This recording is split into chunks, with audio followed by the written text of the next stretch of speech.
Buenas noches, saludos, un cordial y fuerte abrazo desde la ciudad de Cuernavaca, en el estado de Morelos, en México, con un espacio más de conversaciones generativas donde cumplimos cada noche tres propósitos: hacer una reflexión, una devolución y también aprendizaje. Aprendizaje a partir de las diferentes disciplinas sobre las que conversamos con expertos, gente buena, gente noble que tiene la gentileza de compartir en este espacio que nos vincula a diferentes países, a Costa Rica, México, a través de la tecnología, y que vamos sumando noche a noche. Hoy tengo el gusto de conversar con un distinguido ciudadano costarricense, quien es el señor Roberto Suñol Prego, abordando una temática tan importante como la que hemos venido trabajando. Incluso anoche tuvimos a doña Marta Zamora, una ramonense, quien también aspira a la presidencia de la República. Tuvimos a Claudio Alpizar, hemos tenido gente en tecnología, psicología, educación, y así vamos cubriendo, porque creo que el principio se tiene que cumplir desde las diferentes disciplinas. La política, esa ciencia social maravillosa en la cual estamos los seres humanos inmersos cada día, tanto como participantes directos o indirectos, pero no podemos dejarla fuera de nuestra realidad social incluso. Hoy, como les decía, don Roberto, con su gentileza y nobleza desde el primer momento en que conversamos, aceptó la invitación para hablar de este tema, que lo vincula al mundo político, además de su trayectoria en una precandidatura a través del Partido Unidad Social Cristiana, un partido costarricense que también ha dejado su huella y ha hecho su aporte, pues para conversar de eso, de don Roberto también, porque no podemos hablar de política sin hablar del ser y la aspiración y lo que está pasando en la política. Así que, don Roberto, un gusto, muchas gracias, y superado el inconveniente técnico, un saludo hasta San José. Muchísimas gracias a usted, Manuel, y muy agradecido, por supuesto, con esta gentil invitación para que abordemos temas diversos desde aquí, desde San José de Costa Rica, hasta allá en Cuernavaca. Un saludo a todos los costarricenses que puedan estarnos escuchando, pero también a los amigos mexicanos que puedan estar en este momento conectados en su programa prestigioso y reconocido. Muchas gracias. Y ahí se van vinculando, hay gente muy noble de otros países, gente, educadores destacados que se han unido a esta propuesta desde Argentina, Chile, y ahí vamos sumando. La gran ventaja es que el mundo realmente sí es uno hoy, y cada día tenemos ese compromiso de generar aportes para que los seres humanos estemos cada día mejor. Así que, don Roberto, empecemos con el tema de esa realidad. Ya las aguas políticas se mueven en Costa Rica. Y empiezan a surgir los nombres, los interesados, unos dicen sí, todavía no. Ya don Roberto tiene clara su aspiración en esta precandidatura, pues aspirar a ese puesto máximo de gran prestigio que es la presidencia de la República. Pero antes de ir a esas aspiraciones, también es importante conocer a la persona. En algunos conversatorios que he tenido, no solamente en política, cuando los comparto por redes o por WhatsApp, alguna gente dice, ay, mira, no sé quién es, no escuchaba de esta persona, quién es, toda esa parte del ser tan valiosa. ¿Quién es Roberto Suñol Prego? Gracias, Manuel. Bueno, en primer término, yo le diría que soy padre de familia, soy esposo, soy abuelo, y además de ello, soy un ciudadano costarricense preocupado por los temas que nos atañen. Soy abogado y notario en ejercicio hace 35 años, y un dirigente del Partido Unidad Social Cristiana de toda una vida. De manera que yo resumiría en eso mi condición personal. Soy un apasionado de lo que hago, llámese el escenario profesional o el escenario político, y me mueven siempre convicciones, ideas y planteamientos que normalmente están inspirados en las tesis de quienes fueron mentores y guías en todo sentido, sean estos desde las aulas universitarias o fueren estos los profesores y compañeros o amigos que nos proporcionaron formación, educación, cercanía en relación con el mundo de las ideas desde siempre. De manera que yo les resumo en esas palabras quién es Roberto Suñol realmente. Muy bien, gracias, don Roberto. Antes de ir a esa propuesta ya más personalizada de un interés por la presidencia de la República, hay un contexto, hay un escenario. Eh, no es tan fácil hablar de política hoy, don Roberto, y usted lo sabe perfectamente. Si bien es cierto, son temas que pues he conversado con las diferentes personas que hemos estado, con las que hemos estado, pues también es importante escuchar el criterio. Hablar de política hoy con lo lamentable, primero rescatando lo bueno, porque cuando hacemos estos espacios también nosotros somos generadores de criterio y hay mucho que rescatar, sobre todo en una democracia, porque cuando vemos tantos países que viven situaciones tan terribles a partir de ideologías y otros escenarios a los cuales no quisiéramos llegar, pues creo que es importante rescatar todo lo bueno que la propuesta política y un sistema democrático ha llevado a muchos países y en el caso de Costa Rica a lo que hemos tenido y de lo que nos jactamos y lo que gozamos. Pero ciertamente también muy golpeada. ¿Qué piensa don Roberto de esta realidad? Porque para mí es apasionante, me encanta la política como ciencia social, pero si le compartiera el sentir de tanta gente con la que hablo a diario, es como lo más tremendo, es como aquello de lo que no quieren escuchar. Y creo que no quieren escuchar de la política como ciencia porque pues la ciencia está ahí. Creo que muchas veces no quieren escuchar de los políticos, que algunos, no todos, se han encargado de enlodar tremendamente el prestigio de la política. ¿Cómo ve usted ese tema de esa parte, digamos, cómo se ha afectado la política por parte de algunos y cuál es su criterio sobre la realidad política en Costa Rica hoy? Bueno, no escapamos al problema mundial, que no solamente mundial,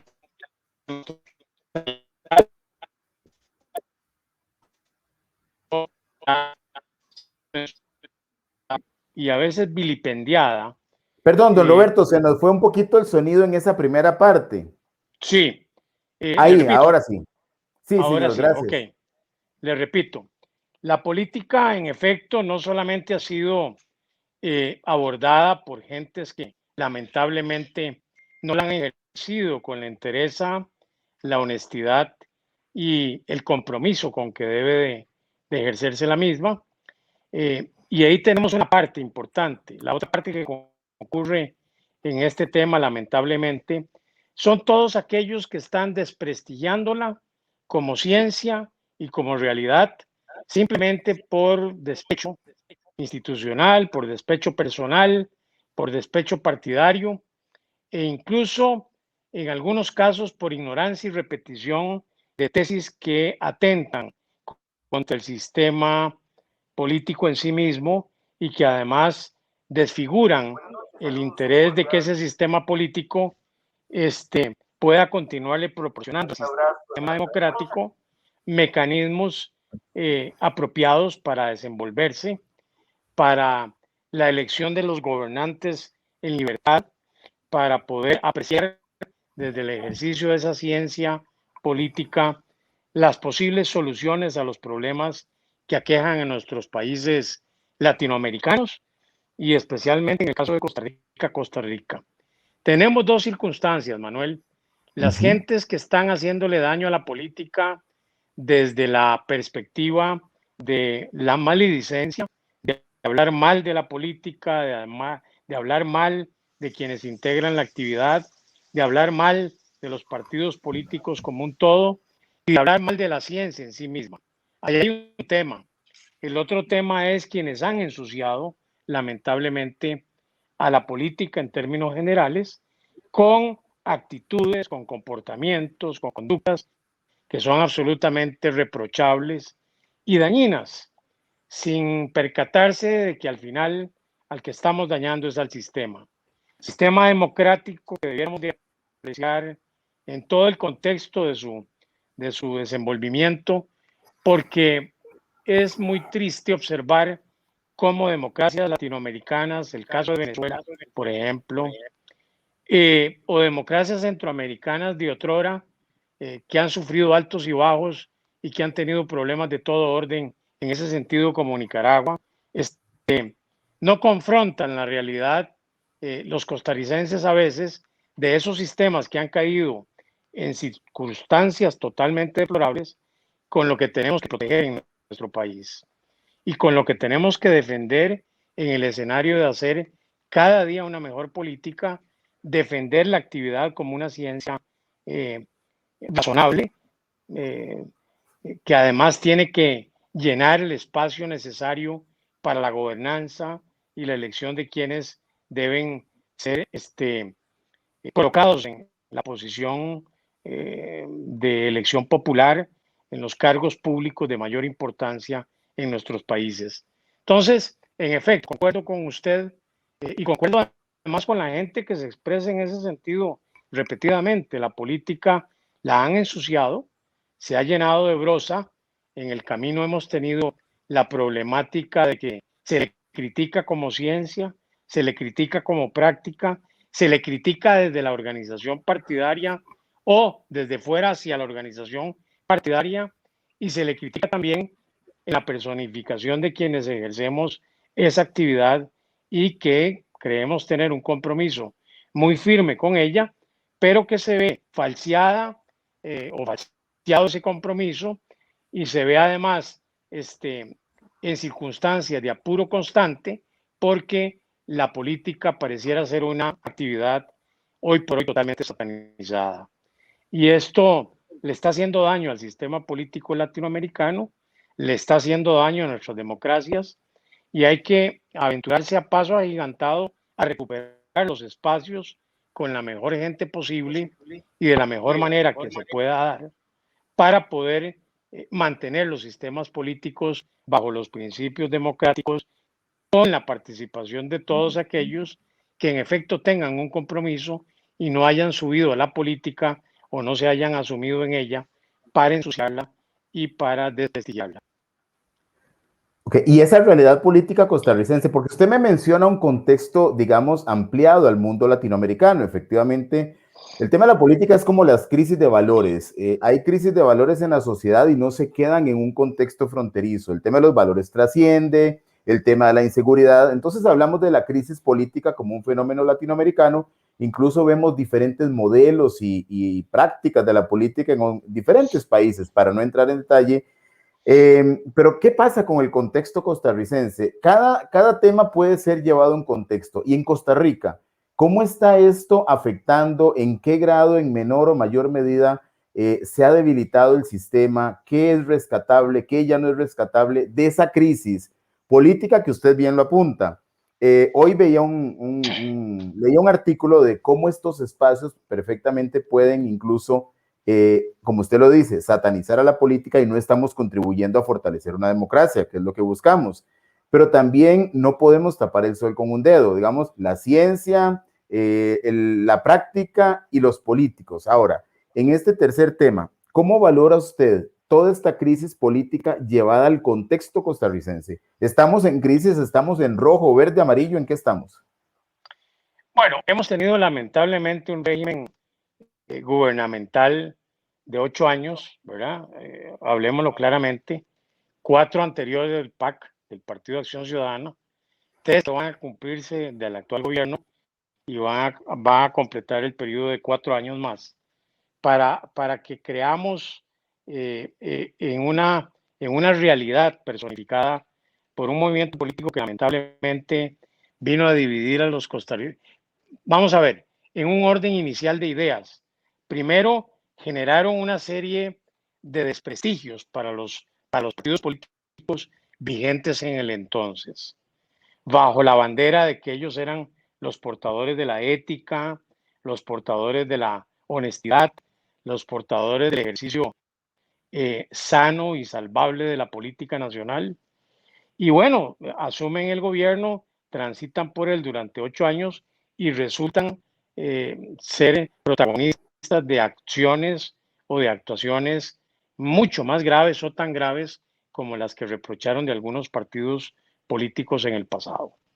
Posteriormente, han sembrado lamentablemente para los costarricenses una política de división en temas, en temas que pueden ser importantes, pero que no son trascendentales. Los trascendentales están ahora planteados en el escenario de la recuperación económica, de la necesidad de paliar el déficit fiscal, de pagar la deuda interna y externa, de poder salir adelante con el escenario económico que se ve agravado por una pandemia que nos azota a todos los países del mundo y que tiende en estas fechas a agravarse en algunos casos y a disminuirse en otros, pero que definitivamente nos proporciona, nos produce un riesgo cotidiano para las poblaciones civiles del mundo entero. Y entonces, tenemos el accionar de un movimiento político que ha sido nocivo en tanto ha dividido al costarricense, lo ha fraccionado, lo ha convertido en una división entre hermanos, que es algo que no podemos permitir y que es algo que nos obliga a militar políticamente desde hace unos meses hacia acá, buscando que el costarricense vuelva a reintegrarse, a reunirse, a replantearse las metas y los objetivos esenciales de una nacionalidad que tenía y tiene una serie de privilegios que no solamente no deben perderse, sino que no deben desprestigiarse, que es lo que ha venido sucediendo protagónicamente por parte particularmente del partido en el gobierno y de algunas otras agrupaciones que irrumpen en el escenario político para generar en el medio ambiente de ese escenario desprestigio, desolación, desesperanza, en alguna medida críticas ácidas a cosas que no siempre corresponden a la verdad y que además han jugado con la falsedad, con la mentira, con la acción en redes sociales de una serie de planteamientos nocivos de carácter destructivo que en nada contribuyen para sacar adelante a una Costa Rica que en este momento necesita unidad, compromiso, fortaleza, integridad o reintegridad de todos los sectores y una amalgama de voluntades en una sola dirección, que es la de recuperar a la Costa Rica que nos fue benévola y que nos fue satisfactoria para todos hasta hace escasos 15 o 20 años. Esa es la tarea por delante más inmediata, pero ahí está cimentada también la tarea de desprestigio y la tarea de decoloración y de daño que se le ha hecho a la actividad política en términos generales, con la participación de gentes que sin compromiso de ninguna naturaleza han alardeado, han criticado y han arrinconado a las organizaciones políticas de otrora para señalarles solamente pecados, defectos, fracasos y no ninguna virtud ni ningún aporte, como en efecto lo han dado las dos organizaciones más tradicionales de este país, que son el Partido Liberación Nacional y el Partido Unidad Social Cristiana.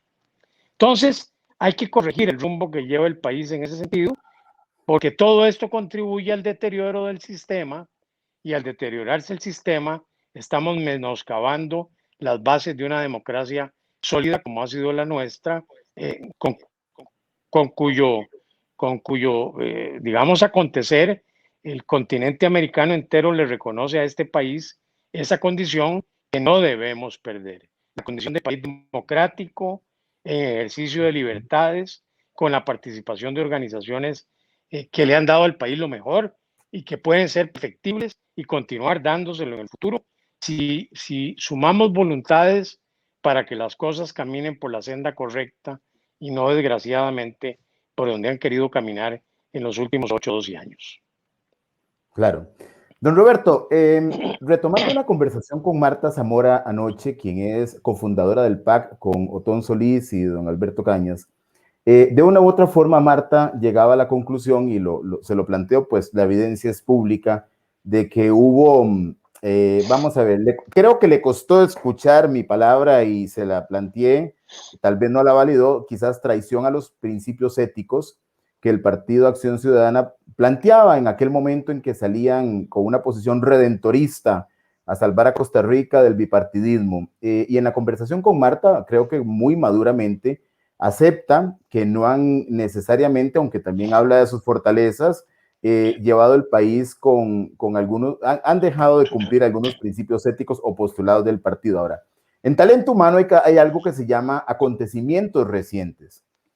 Los seres humanos olvidamos algunas cosas y tenemos otras presentes. Por supuesto, tener al partido de gobierno, sea el que sea, tengo más alcance a señalar aspectos o debilidades, porque es el que está ahí. En recursos humanos, cuando yo evalúo a alguien, a veces me acuerdo de lo último y no de lo inicial.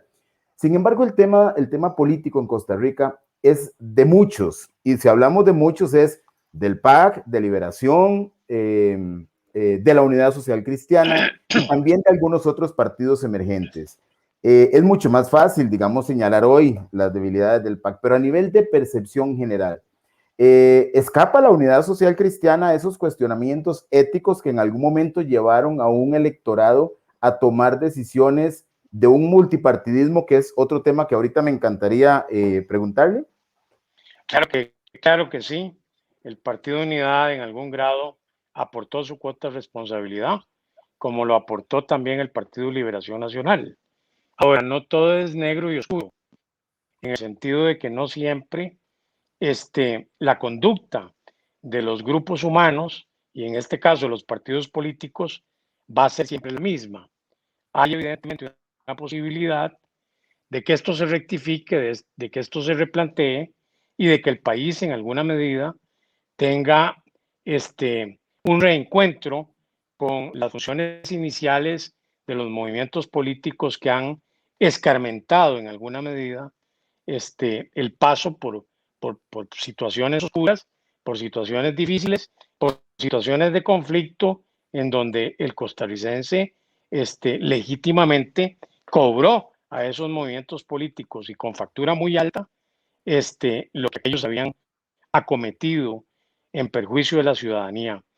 Y no solamente porque hubiesen habido actos que discrepen con la moral o con la honestidad, no, incluso porque se traicionaron a veces principios o porque se cayó en la demagogia simplista o porque no se enfrentaron los problemas que debían haberse enfrentado con una oferta electoral realista y pragmática para la solución de problemas que se dejaron al garete y que hoy nos acosan y nos persiguen. El problema del endeudamiento, el problema de la crisis en la educación, el problema de la ausencia de recursos para la salud, el problema del manejo monetario y fiscal del país. En fin, una serie de problemas para los que quizá los partidos políticos estuvieron en deuda por el manejo ineficiente, negligente o no lo suficientemente claro y activo como para lograr solucionar esos problemas. Entonces, en un mea culpa, en un examen a lo interno, en una revisión institucional de lo que los partidos han sido, hay que caer en la cuenta de que están integrados por hombres y mujeres con virtudes y defectos y que en esa búsqueda de soluciones tenemos que hacer de ahora en adelante no solamente ese examen de conciencia, sino el propiciar la búsqueda de valores interesantes, de valores nuevos, de gente capaz de replantearse la actividad político-partidaria, de renovar sus fuentes, de renovar a sus dirigentes y de caminar hacia adelante con nuevas metas y nuevos propósitos. Las organizaciones humanas son como las plantas. Una vez que se podan, una vez que se les desbroza la parte sobrante, lo que no conviene, lo que no sirve, lo que ha producido problemas, van a tender a reproducirse, van a tender a regenerarse, van a tender a replantearse muchas cosas.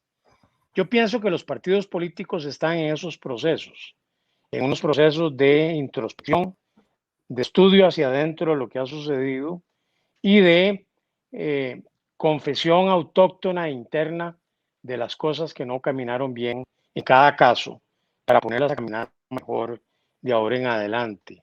Así por lo menos se ve desde adentro lo que sucede en el Partido Unidad, en donde han habido cambios interesantes, en donde vemos con optimismo la posibilidad de que proyectemos un nuevo partido político para una nueva Costa Rica que tiene que empezar a florecer en los próximos meses y en los próximos años. La tarea por delante en los próximos 8 años, para ponerle a usted una relación de tiempo, es inmensa y titánica. Y hay que sacar Carla, a pesar de la difícil situación que tenemos de por medio, incluyendo la fase final, y esperamos que así sea, de una pandemia que nos ha golpeado terriblemente en lo económico, en lo político y en lo social, ¿verdad? Muy bien, don Roberto, es maravilloso escuchar gente con aspiraciones políticas cuya intencionalidad sea buena, como usted lo plantea, este rescate de credibilidad, el árbol que se poda para quitar lo que no debe estar ahí. Y yo creo que eso también fortalece el proceso democrático porque efectivamente, o sea, los partidos políticos y los gobiernos los hacen seres humanos con virtudes y defectos. Ahora, eso desde su perspectiva. Sin embargo, usted hablaba de una factura política que el pueblo pasa desde digamos, derrocan un bipartidismo, para decirlo así, lo anulan por un tiempo. ¿Cree usted que esa factura ya está saldada y que hay una ciudadanía diciendo el saldo estábamos menos 10, menos 5, quedamos en cero? ¿Siente usted un ambiente ya de una factura saldada donde podrían partidos como la Unidad, como Liberación, llegar y volver a agarrar fuerza ante un ambiente tan multipartidista como el que estamos o el que tenemos? Bueno, es lo que nos están diciendo, Manuel, las primeras encuestas, las que apenas asoman en este momento la cara de frente al proceso que se avecina, y usted puede percibir con claridad que los partidos que tienen mayor simpatía en la encuesta nacional son los que otrora fueron los partidos mayoritarios del partidismo. Y voy a ser concreto, el Partido Liberación Nacional y la Unidad Social Cristiana. En un tercer lugar, muy allá, está el PAC, que está terminando este gobierno y que pensaría que no está el costarricense en la disposición de volver a votar por ellos, por lo menos no todavía, ¿verdad? Entonces, sí, la factura está cobrada. Yo creo que los costarricenses experimentaron ya la selección de un partido político en discordia con los partidos mayoritarios, vieron lo que sucedió, han tenido 2 gobiernos continuos de este movimiento político y no solamente divisaron en ella o en esa circunstancia del tiempo en que han ejercido el gobierno, las intenciones y la fórmula o las fórmulas bajo las cuales han ejercido el poder público, sino que además han reconocido una marca indeleble en la forma en cómo conducen sus pensamientos, el marco ideológico en el que se desenvuelven y los propósitos que los animan desde el primer día en que asumieron el primer gobierno hasta muy probablemente el último en que dejen este gobierno. Entonces, los costarricenses han acuñado una frase muy dura, que la oímos constantemente, PAC otra vez jamás, ¿verdad? Dicen en las redes sociales, ¿cómo se llama? En las pintas de las calles, en las expresiones de los que intervienen en esas redes sociales, incluso de los que escriben en los medios de comunicación colectiva o de los que intervienen en los programas radiados y televisados. Es un lugar común. PAC nunca jamás. O sea, revela un estado de ánimo del costarricense frente a un partido de Acción Ciudadana que ha cometido los errores que le reprochó a los partidos mayoritarios en su momento, abandonándose de principios éticos y de principios de honorabilidad y de rescate de los valores nacionales que no resultaron tales a la postre. Entonces los costarricenses han empezado a experimentar la necesidad de cumplir con el rito de iniciar la búsqueda de algún movimiento político y de algún dirigente que pueda sacar al país adelante. De eso es que han aflorado todo tipo de candidaturas y todo tipo de propuestas políticas en muy corto tiempo. Tenemos 30 días de haberse iniciado lo que se conoce como el calendario electoral y ya tenemos en la arena una gran cantidad de gente aspirando, aportando algunas buenas ideas, otros aportando simplemente la intención y la ambición de ir tras el poder público, pero fundamentalmente los costarricenses están, me parece a mí, en la disposición de volver a recuperar el terreno perdido en materia de política electoral y de sistema democrático. Ambas cosas. Porque hay un deterioro, pese a que si usted revisa la encuesta nacional, hay un 70-75% de los costarricenses que siguen creyendo firmemente en el sistema democrático y que obviamente al hacerlo de esa manera no están cambiando ese sistema por ninguno otro, ni están haciendo caso a ofertas distintas de las de elegir como tienen que ser los gobernantes, a los diputados, a los alcaldes y municipios por la vía del voto directo en el torneo democrático que corresponda, porque ese es el sistema en que se fundaron nuestras instituciones más sagradas y más importantes, y los costarricenses así lo entienden y no lo querrán cambiar, a pesar de que pueda haber gente que intente o que crea que puede o que tiene que cambiar este esquema, ¿verdad? Muy bien, don Roberto, por ahí voy a ir compartiendo algunos comentarios o consultas que salen. El primer comentario es de la doctora Olga Chávez, una destacada académica de la Universidad Nacional en Heredia, y dice: yo diría que los ciudadanos conscientes añoramos volver a sentir la pasión por apoyar a aquellos partidos políticos quienes realmente nos representen con honestidad, ética, compromiso, humanismo y la verdadera democracia. Ahí hay un eco de esos anhelos de una ciudadanía retomando, queriendo retomar valores y estos principios. Ahora, muy Así bien, es. vamos a ver, pasamos de la época del bipartidismo y surgen otros grupos que ya vienen demostrando con sus hechos su desempeño, ¿no? Aquí el tema es más bien, no tanto cuánto, sino qué han hecho. ¿Qué de bueno cree usted que le ha aportado el multipartidismo a esta democracia costarricense? ¿Qué podríamos ver positivo en esto? Bueno, en primer término, la conciencia de que nada de lo que existe es eterno, ¿verdad? Que es el primer tema de importancia. Los partidos mayoritarios entendieron que tienen que reconstituir sus agendas, que tienen que replantear la propuesta nacional, que tienen que renovarse, que tienen que buscar nuevos lideratos y que deben de aparecer nuevas caras en el horizonte que los guíen y los orienten. Ahí hay una primera conclusión muy clara. La segunda es que el costarricense, pienso yo, después de las experiencias habidas, va a escoger al próximo gobierno de la República con mucha mayor conciencia, con mucho mayor estudio y con mucha mayor profundización en el conocimiento, no solamente de quien aspire a gobernar el país, sino del movimiento político que lo ampare. Y este es un examen riguroso que va a hacer la ciudadanía costarricense porque resulta obvio, resulta muy claro que hay en algún grado un arrepentimiento de los costarricenses, una situación de inconformidad, si yo hubiese tomado conciencia a tiempo, nada de lo que estamos viviendo hubiese pasado.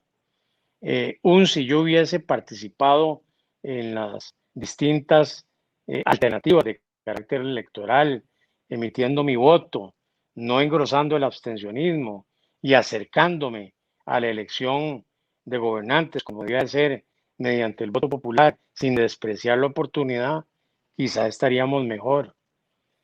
El costarricense ha reflexionado además sobre las cosas que tienen importancia. ¿Qué tiene importancia? El sistema democrático tiene importancia. ¿Qué tiene importancia? Los símbolos nacionales tienen importancia. ¿Qué tiene importancia? La historia de Costa Rica como una historia que además es reconfortante desde el punto de vista de lo que fue capaz de producir de los años 30, 40 y 50 en adelante, que nos dieron las mejores instituciones perfiladas por los mejores hombres que este país ha tenido y con los mejores resultados. Y esto es absolutamente verificable. Si usted me dice a mí que el Partido de Acción Ciudadana es el responsable del manejo de la pandemia, yo le voy a decir que no.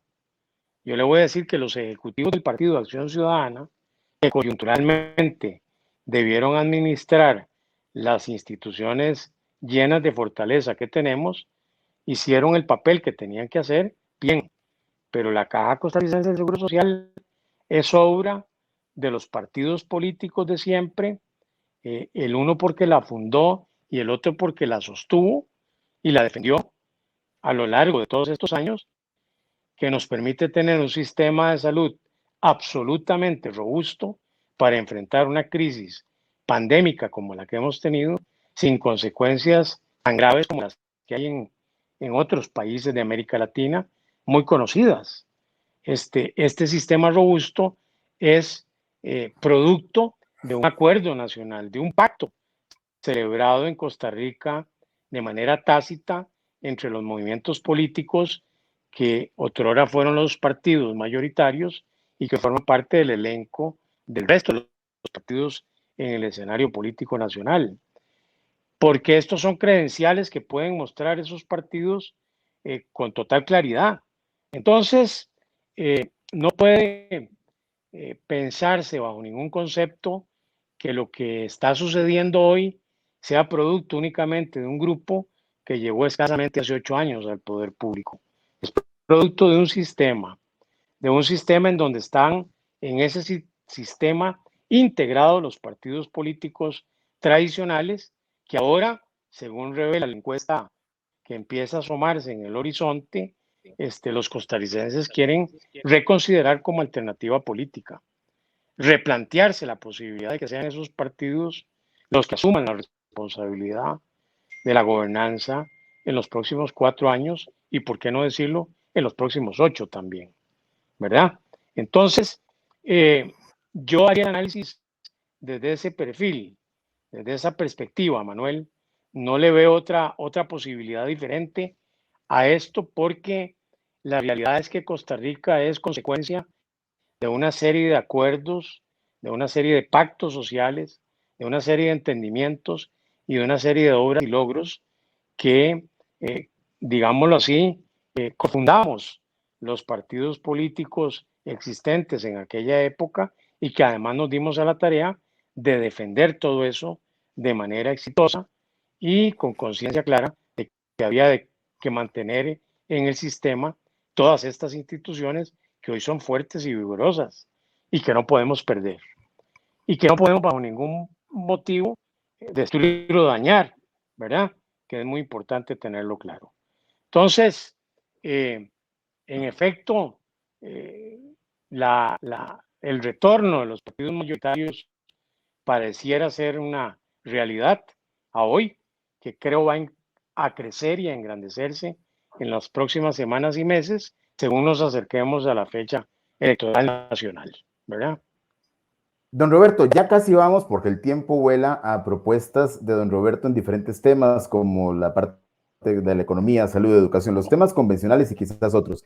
Pero para ir cerrando Claro. este capítulo, porque siempre es importante, vamos a ver, usted puntualmente señalaba o hacía eco de las posiciones de algunas personas o algunas situaciones como estas, o incluso cuestionamientos puntuales a lo que ha venido a significar un gobierno PAC en los últimos años. El último gobierno PAC ha tenido elementos de la unidad social cristiana. Se deslinda el partido de la responsabilidad de estas personas en el ejercicio del gobierno.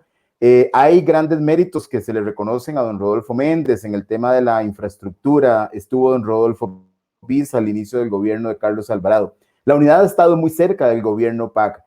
Entender esto ahora que la misma unidad le hace cuestionamientos, estrategia política, los cuestionamientos, ¿qué pasa con esto? ¿Qué responsabilidad asume la edad por el ejercicio de funcionarios del partido en el gobierno del PAC? Es interesante su pregunta, Manuel.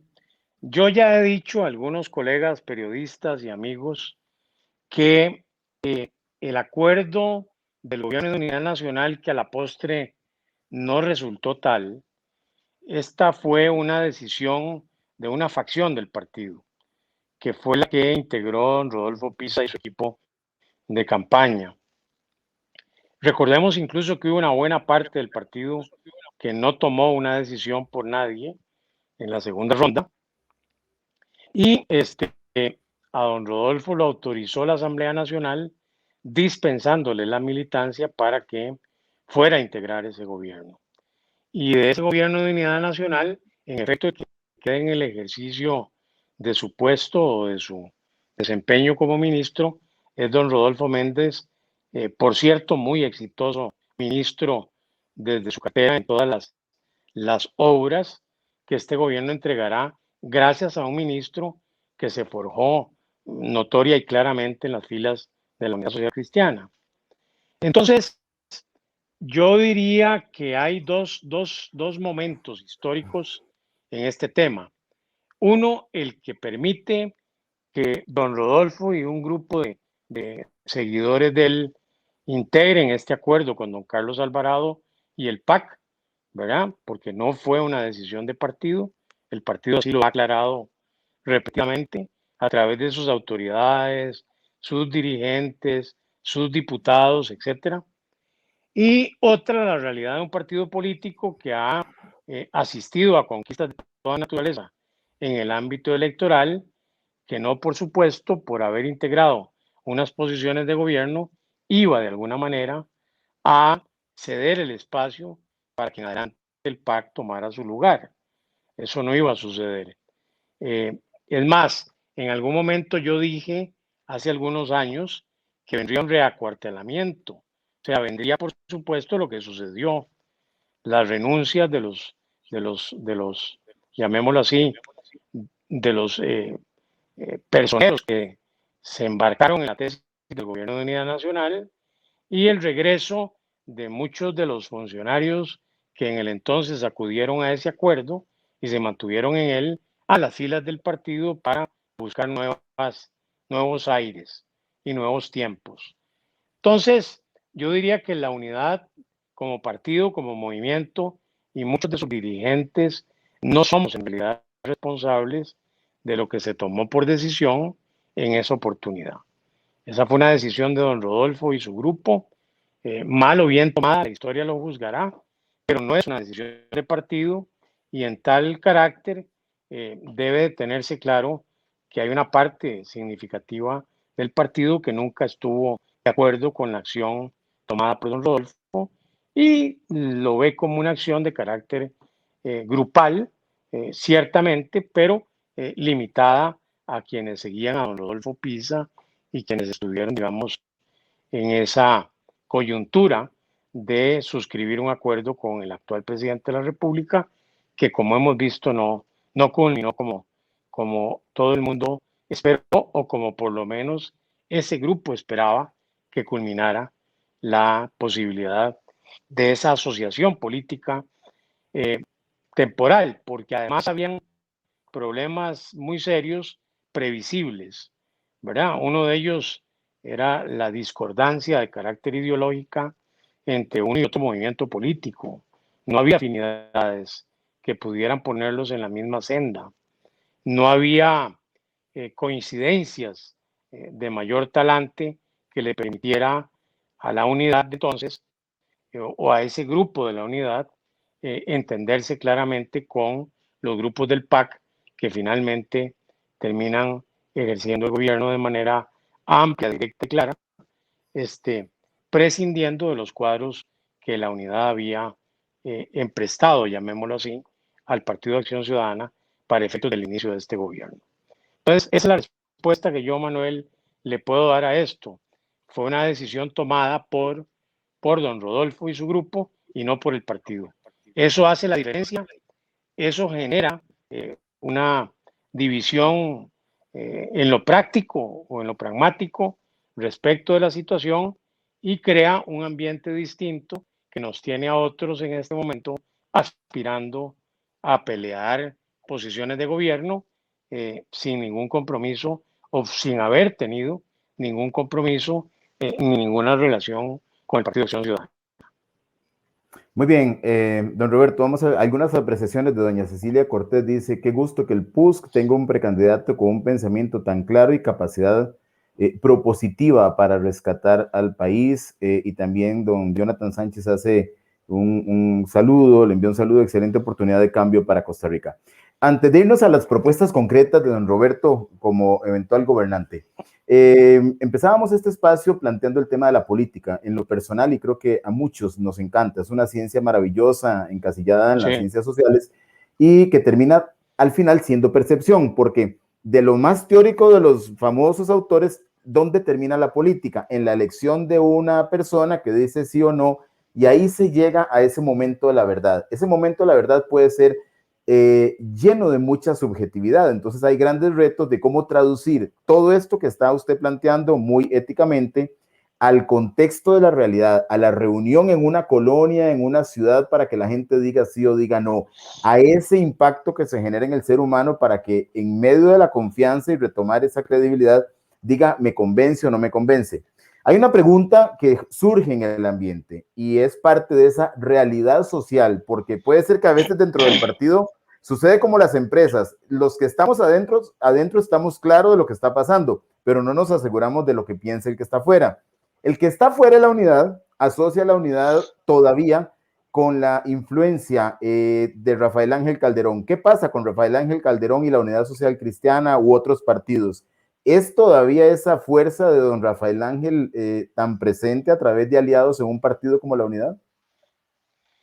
Yo creo que no, no solamente porque don Rafael Ángel hoy milita y mantiene su actividad política en el Partido Republicano, que no está formando parte de la Unidad Social Cristiana, sino porque don Rafael Ángel en un momento determinado tomó la decisión de salir de la unidad.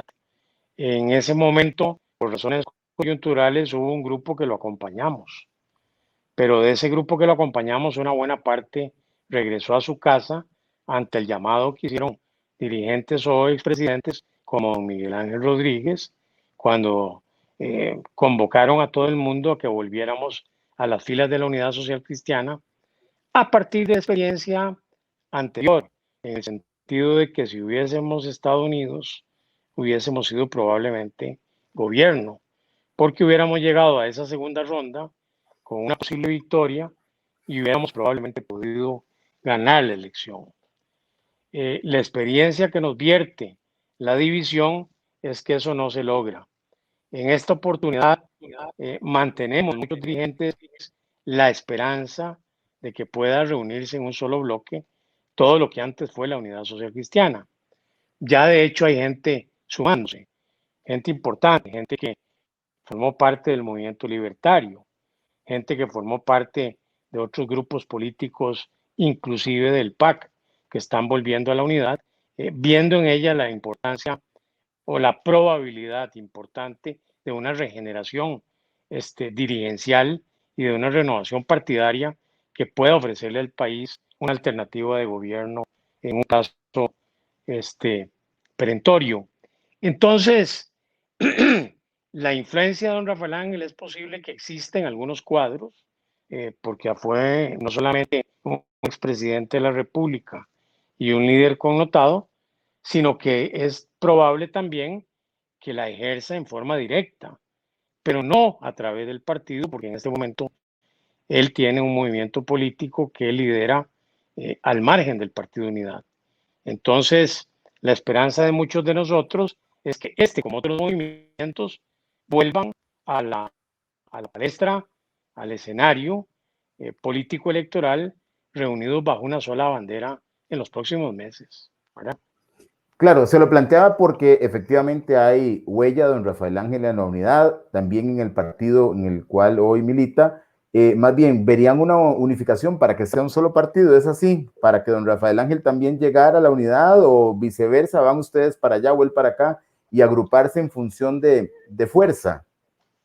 Yo en este momento, Manuel, no le podría contestar acerca de cómo sería el asunto.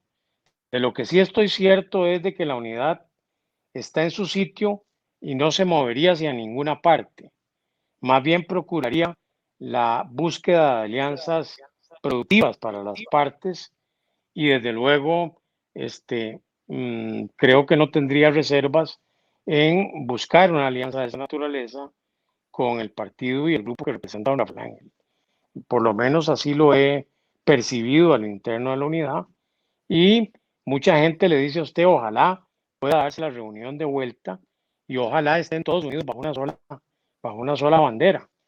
Eso se lo dice a usted la base, se lo dice la élite del partido, se lo dicen los dirigentes, se lo dicen los que no son dirigentes y ven desde afuera del Partido Unidad y abogan porque esa realidad se dé y se dé prontamente, ¿verdad? Muy bien. Don Roberto, puntualmente algunos temas. Don Mauricio Ramírez, un destacado colega suyo, que además pues es abogado, dice, ¿qué medidas tiene para el tema de generación de empleo y el manejo económico de nuestro país? Bien, la generación de empleo es, digamos, el vértice principal de una propuesta económica que tiene nuestro movimiento frente a lo que sucede. Estamos llegando a niveles de desempleo alarmantes. Estamos hablando de 500,000 costarricenses sin empleo. Pero no puede hablarse demagógicamente de la creación de empleo porque no solamente generaríamos defraudación al costarricense, sino que además caeríamos en el pecado de brindarle unas expectativas que pueden estar fuera de la realidad. Antes de hablar de empleo, tenemos que hablar de buscar la forma de que la pequeña, la micro, la mediana y la gran empresa vuelvan a restituir su realidad en el escenario económico nacional. Y para ello es necesario tres cosas importantes. La primera, generar un clima, producir un ambiente, crear una situación en donde podamos efectivamente contar con un ánimo nacional e incluso con un ánimo internacional que concite a la inversión extranjera directa a regresar a Costa Rica con confianza como lo hizo en el pasado. Primer aspecto. El segundo aspecto que debe estar claro es que la creación de empleo va vinculada además a los requerimientos de la nueva universalidad.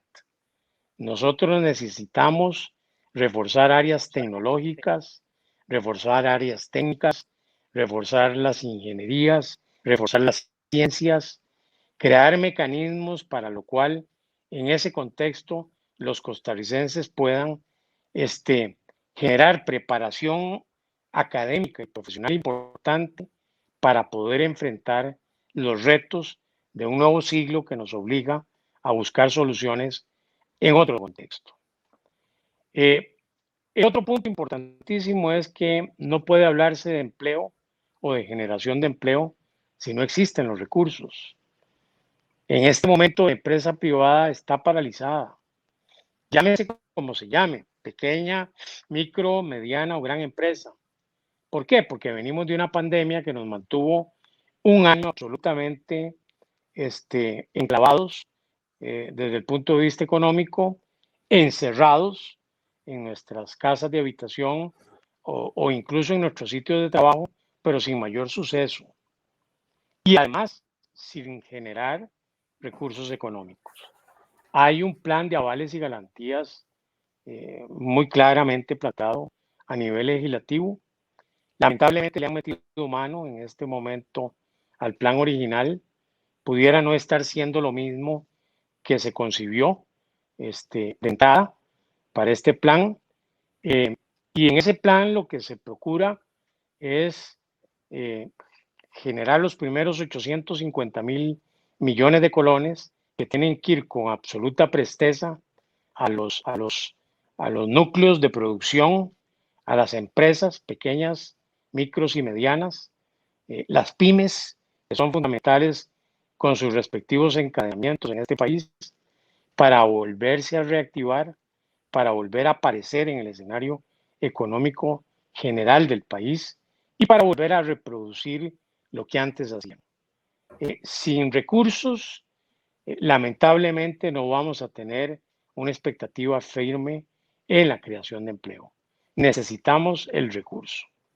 Y cuando hablo de un ambiente propicio para que podamos tener éxito en la búsqueda de ese recurso, hablo de que el país tiene que abocarse con absoluta seriedad en una programática muy clara a eliminar la tramitología, a producir la posibilidad de que las empresas pequeñas, las micros, pequeñas y medianas empresas puedan reconstituirse algunas y constituirse otras en 14 pasos, como lo hacen en Panamá y no en 104 como lo hacemos en Costa Rica, ¿verdad?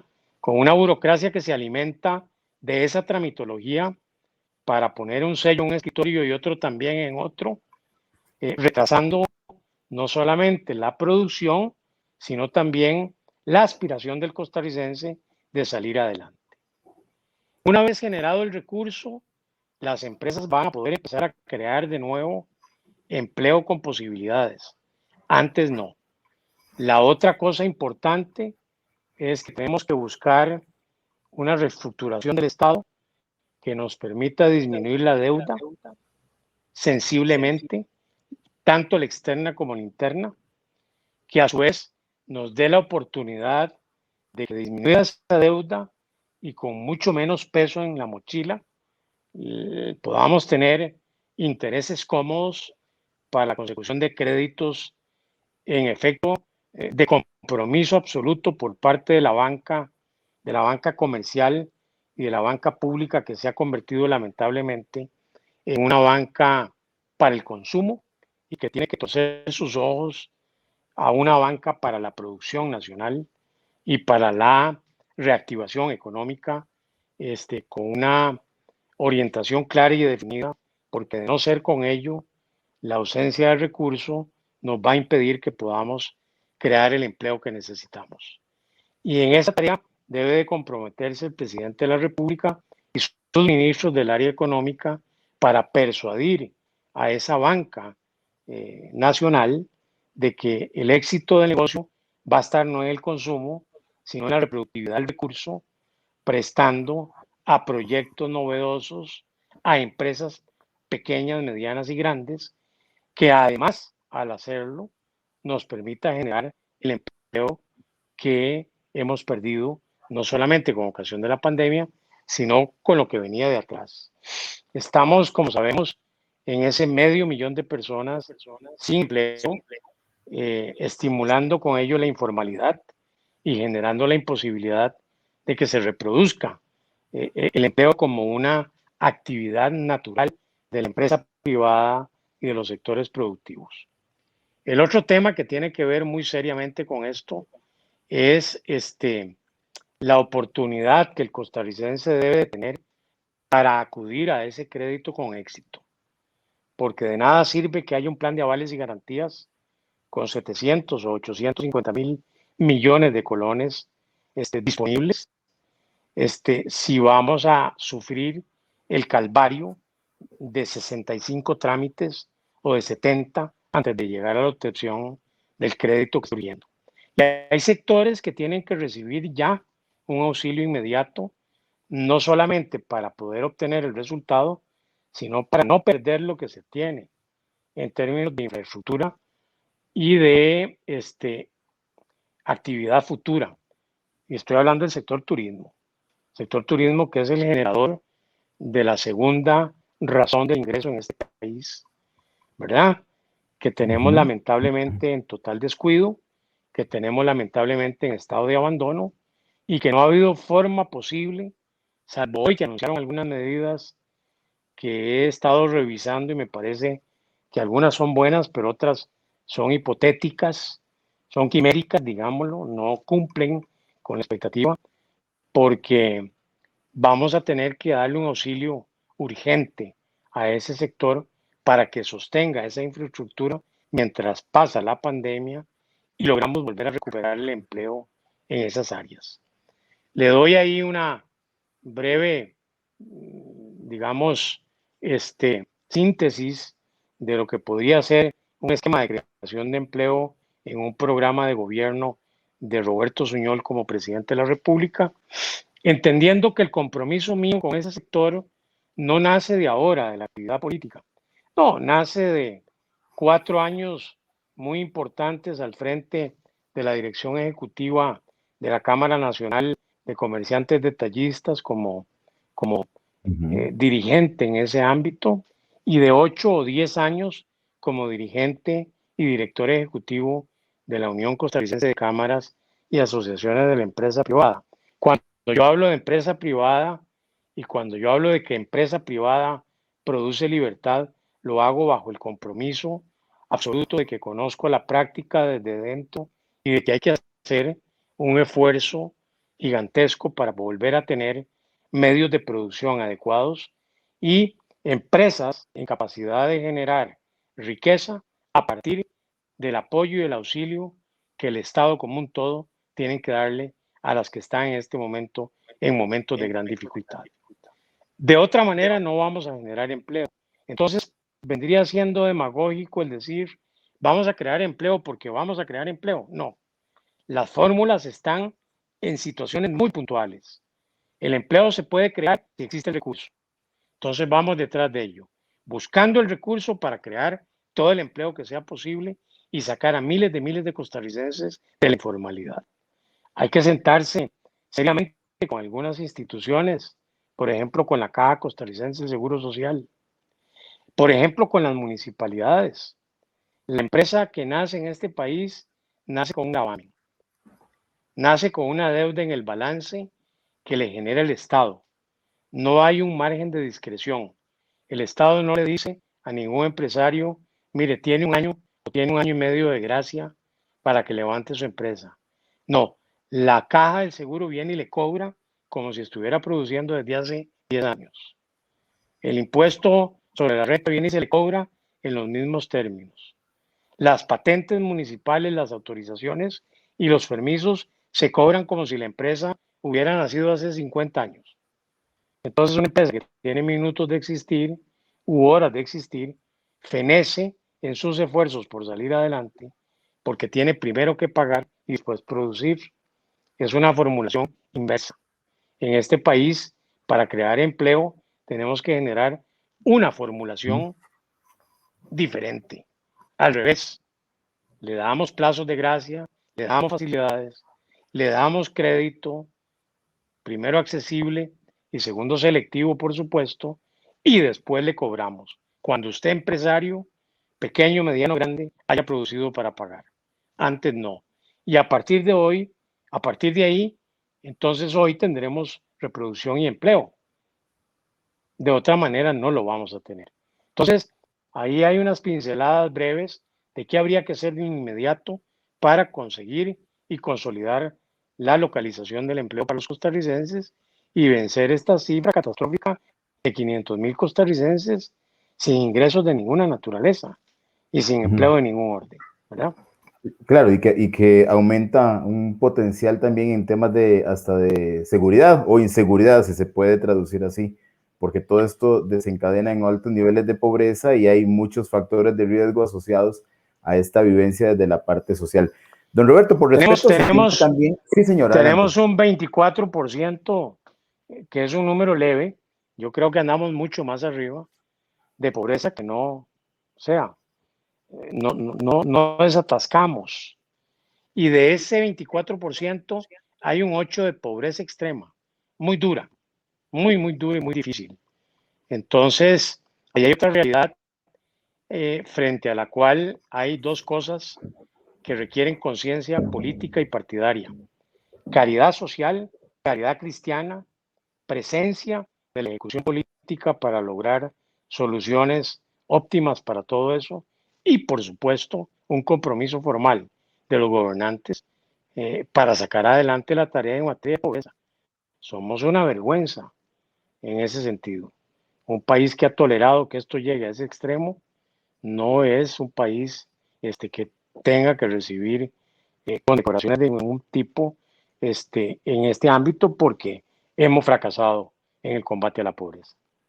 A Muy bien. pesar de que existen Sí, muchos señor. programas. Sí. Sí, claro, no, es increíble porque un 1% que son seres humanos que están ahí en Claro, extrema pobreza, que significa hambre, techo y todo lo que va en cadena con respecto a la calidad humana y al derecho a vivir bien, que es lo que merecemos todos, ¿no? claro, claro. Tres temas, don Así es. Roberto, por respeto a su tiempo, muy puntuales. Me encantaría hablar de muchos, comercio internacional, la posición de Costa Rica en el mundo, etcétera. Pero casi que los de siempre, sin embargo, son áreas medulares en el desarrollo social. No es afirmación, le hago la pregunta. ¿Cree que estamos en un rezago en el área educativa? Sí, estamos absolutamente en un rezago que implica varias cosas.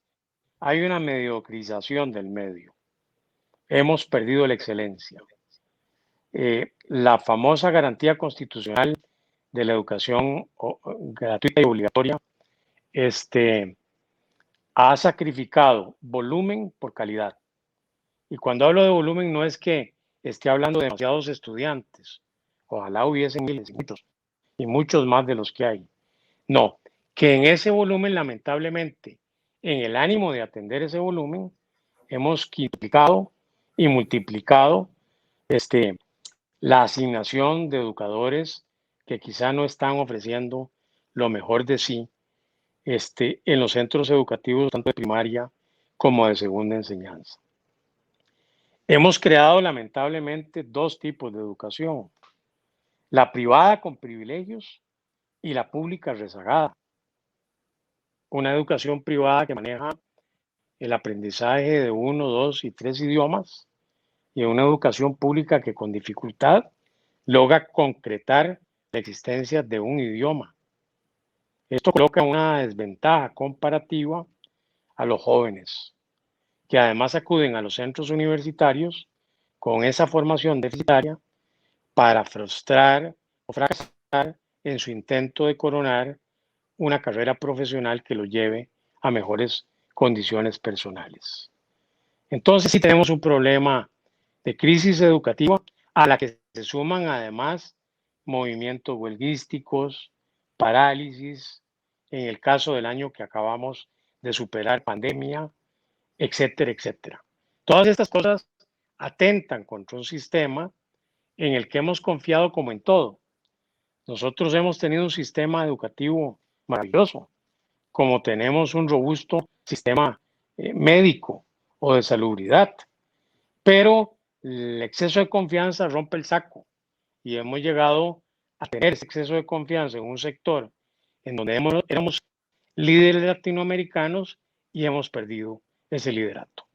Hay que recuperarlo, hay que generar y creativizar mecanismos de excelencia académica, ¿verdad?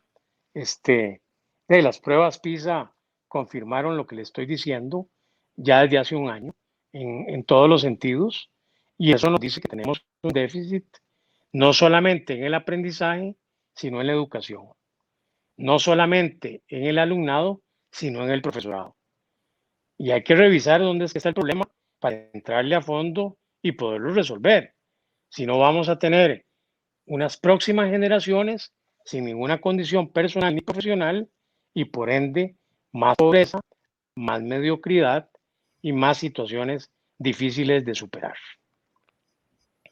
Muy bien, don Roberto, quedan dos temas muy puntuales. Usted se me adelantó a uno que ya estaba en lista, que es, por supuesto, el tema de la salud. Haciendo referencia hoy al tema de la salud, usted lo apuntaba muy bien, esa robusta caja del Seguro Social que es producto de las conquistas sociales y que ha sido, como decimos en términos populares, el trapito dominguear porque nos sentimos orgullosos del sistema de salud. Y que ha sido capaz también de sostener de una forma tan positiva el manejo de la pandemia, porque usted decía, no es producto del último gobierno, es un producto de quienes la formaron y quienes se han encargado de hacerla sostenible, ¿no? Ahora, y de un claro, ejército, de un ejército de colaboradores y de funcionarios públicos maravillosos en el campo de la salud que han entregado alma, vida y corazón. Son los héroes de esta situación, ¿verdad? O sea, son las gentes a quienes hay que reconocerles el trabajo denonado, sacrificado y además comprometido que han desarrollado para enfrentar la situación y salvar a miles de costarricenses. Esa es la realidad. claro. Ahora, el tema de la pandemia, igual, acontecimiento reciente, afortunadamente, una gran bendición el buen manejo que se hace. Sin embargo, requiere la caja una reingeniería, porque no solamente está el paciente de la pandemia, el paciente que tiene que esperar 4 o 5 años por una cirugía de columna con dolores garrafales que llega casi a una condición de cuidados paliativos porque el sistema le dice no hay campo, no hay especialistas, ese paciente también tiene la confianza en un sistema de salud que se habla de robusto, pero no está siendo acorde esa respuesta a la calidad de vida. ¿Qué le está pasando a la caja? ¿Se está quedando obsoleta también como el sistema educativo? Creo que la caja tiene dos problemas fundamentales. Un crecimiento endémico, no solamente hacia adentro, sino hacia afuera, y además enfrenta a su vez el crecimiento de una población que demanda cada día más servicios. Pero además la caja en sí tiene una junta directiva que está actuando con estrechez de mente frente a la necesidad de cambios urgentes y la atención de cierto tipo de problemas que pienso yo deben de ser atendidos de manera diferente de como en este momento se hace. Y ahí hay una serie de temas por abordar. O sea, usted no puede seguir pretendiendo que la caja cobre seguros, seguros de trabajo, por ejemplo, completos cuando usted tiene tiempos parciales servidos. ¿Verdad? Una persona que trabaja 2 días a la semana debe de cubrir su seguro en proporción a los 2 días y no al salario mensual. Y ahí hay una inflexibilidad que no solamente encarece el tema de la caja del seguro para quien concurre ante ella para asegurarse como trabajador independiente, sino que además de encarecer notablemente ese costo para el ciudadano costarricense, termina yéndose al gasto corriente de la caja el ingreso que tiene. Una empleomanía que hay que revisar. Revisar no para cesar, sino para readecuar, para replantear. Hoy oía alguna estadística de los funcionarios que han pasado por el SEACO, que es el hospital que ha servido para enfrentar la pandemia. Son centenas de decenas de funcionarios y todos están subsidiados gratificantemente por la caja del seguro, lo cual es bueno, lo cual está bien, pero está la caja haciendo dispendio de los recursos públicos que tiene. Está la caja actuando bien cuando concede licitaciones para comprar mascarillas a organizaciones sin ninguna experiencia que además venden esa mercadería, que es una mercadería o un artículo crucial en este momento, inservibles, y es dinero que se va como un chorro por un tubo y que se pierde. Está la caja actuando con claridad frente a temas de adquisiciones de orden público en muchos de los productos necesarios para el desempeño cuando usted tiene al gerente de logística sentado en el banquillo de los acusados y al de compras también. Eso nos lleva a pensar que la caja necesita un redimensionamiento de sus actividades en procura de sostenerla como la gran conquista que ha sido para los costarricenses. Estamos frente a problemas ahí que son sencillos de resolver. ¿Y cuán sencillos son? Hay que meterles el diente, Manuel. Si se siguen dejando que se recrudezcan de manera endémica, vamos a seguir teniendo problemas y lo peor que eso, el deterioro de la caja costarricense del Seguro Social. Como institución, como entidad y como institución robusta que necesitamos todos los costarricenses, sin excepción.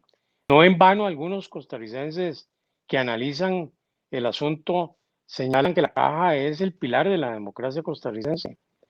Claro, un país sin salud, usted lo puede ver hoy en algunos países del mundo que han sufrido la pandemia de manera doble y más acremente porque no tienen un sistema robusto de salubridad. Y eso pone en predicado no solamente a las políticas públicas, sino a la conciencia de los gobernantes frente a situaciones de este orden, ¿verdad? Entonces, ahí tenemos algo que hay que cuidar denonadamente. Muy bien, con esto sí nos vamos, don Roberto. Se gana la campaña en redes sociales. ¿Es la política hoy diferente a la que se hacía hace unos cuantos años en plazas públicas? ¿Y cuál ha sido ya para irnos su experiencia con estos primeros acercamientos con con la gente, que es la vivencia real de aquel que va a decir sí o va a decir no. ¿Qué experiencia nos cuenta? Bueno, yo debo decirle, Manuel, con toda franqueza, que en el caso del contacto personal, guardando los cuidados, las distancias y las precauciones del caso, los hemos venido manteniendo desde hace varios meses para poder articular la organización que hoy se presenta como una tendencia dentro del Partido Unidad aspirando a la candidatura presidencial. Pero es definitivo lo que usted señala. Estamos frente a una campaña, si las anteriores fueron atípicas, como decían o usaban decir algunos personeros y analistas políticos, esta va a ser súper atípica, porque sí va a ser necesaria la actuación en redes sociales de manera directa, las reuniones por vía tecnológica o electrónica, la participación con grupos que están a lo lejos, pero que no vamos a poder contactar de manera directa por razones de la pandemia, porque hay que guardar esa precaución y esa distancia. Y será un privilegio el poder conversar con algunos grupos personalmente si esa posibilidad se nos da. Pero estamos frente a una campaña política diferente. En efecto, ¿Están ya a tiempo completo? estamos ya a tiempo completo dedicados a esto, buscando encontrar un buen sitio en la carrera electoral y, para decírselo con toda claridad, en ganar la convención del próximo mes de junio, al interno del Partido Unidad. Muy bien, grandes retos porque ahorita que escuchaba todas estas propuestas de el tema de la caja, el tema educativo, pues no es fácil. A mayor cantidad de información, más retos. Y ser conocedor de la información y de los datos lo hace a uno más responsable de las decisiones y del compromiso. Pero bueno, ha sido un gusto. También se ha cursado la invitación a sus compañeros precandidatos. Por ahí han ido respondiendo y creo que en los próximos días estaré compartiendo con algunos otros y también de otros partidos, lo cual creo que engrandece, porque detrás de estos espacios hay personas muy valiosas que pueden sacar sus conclusiones y emitir sus criterios sobre esta propuesta en el mundo político, porque pues no podemos estar fuera de ella y de realidad. Además en el caso de Costa Rica hay un país muy grande, una democracia con muchos aspectos positivos que tenemos que seguir pues cuidando, y si lo hemos descuidado, creo que es el momento de poner las barbas en remojo, ¿no? Así es, así es. Ha sido Manuel, un muchísimas gusto, don gracias. Roberto. Igualmente. Muchas gracias. Muy Muchísimas gentil. gracias por su invitación y esperamos que no sea la última. Estamos disponibles para cuando usted guste abordar otros temas y otras conversaciones o conversatorios, enteramente a su disposición. Muchas gracias y le agradezco su gentileza desde el primer momento y sepa que le No, voy a con mucho tomar la gusto. palabra. Vamos a regresar. Gracias. Muy Buenas bien. noches.